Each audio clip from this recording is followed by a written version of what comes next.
এমন একটা জায়গার কথা ভাবুন তো, যেখানে এক পাশে শান্ত সমুদ্রের ঢেউ, অন্য পাশে সবুজে ঘেরা পাহাড়, আর মাঝখান দিয়ে বয়ে চলেছে শান্ত ব্যাকওয়াটার্স। হ্যাঁ, ঠিকই ধরেছেন। আজ আমরা হারিয়ে যাব গডস ওন কান্ট্রি বা ঈশ্বরের আপন দেশ কেরালায়।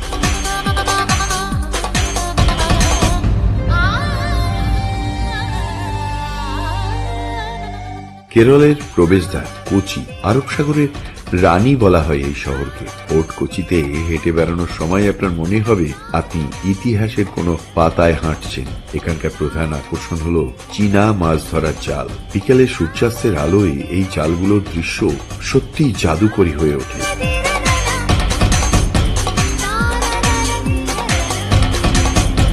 এবার আমরা চলে যাব পাহাড়ের রানী মুন্নারে। এই হিল স্টেশনটি চা বাগানের জন্য বিখ্যাত। চারিদিকে শুধু সবুজ আর সবুজ।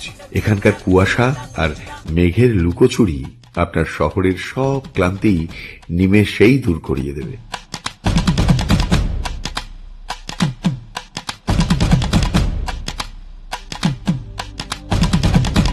প্রধান আকর্ষণ মাট্টুপেট্টি ড্যাম, ইরাভিকুল্লাম জাতীয় উদ্যান। এখানে দেখা মিলবে বিভিন্ন নীলগিরি তাহরে।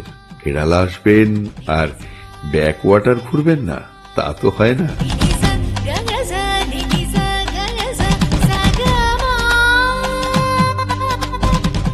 আমরা এখন আছি আলেপ্পি বা আলাপ্পুঝাতে। একে বলা হয় প্রাচ্যের ভ্যানিস।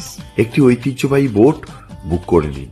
শান্ত জলের বুক চিড়ে যখন আপনার বোট এগিয়ে যাবে আর অনুভব করবেন এলাচ দারুচিনির গন্ধ।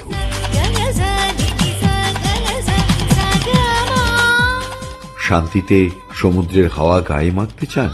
তবে সোজা চলে যান দক্ষিণের কোভালালাম বিচে। এখানকার বাতিঘর বা লাইট হাউসের ওপর থেকে সমুদ্রের দৃশ্য চোখ জুড়িয়ে দেয়। কেরালা শুধু একটা ঘোরার জায়গা নয়, এটি একটি অনুভূতি। এখানকার আয়ুর্বেদিক স্পা, সুস্বাদু খাবার আর মানুষের আতিথেয়তা আপনাকে বারবার টেনে আনবে।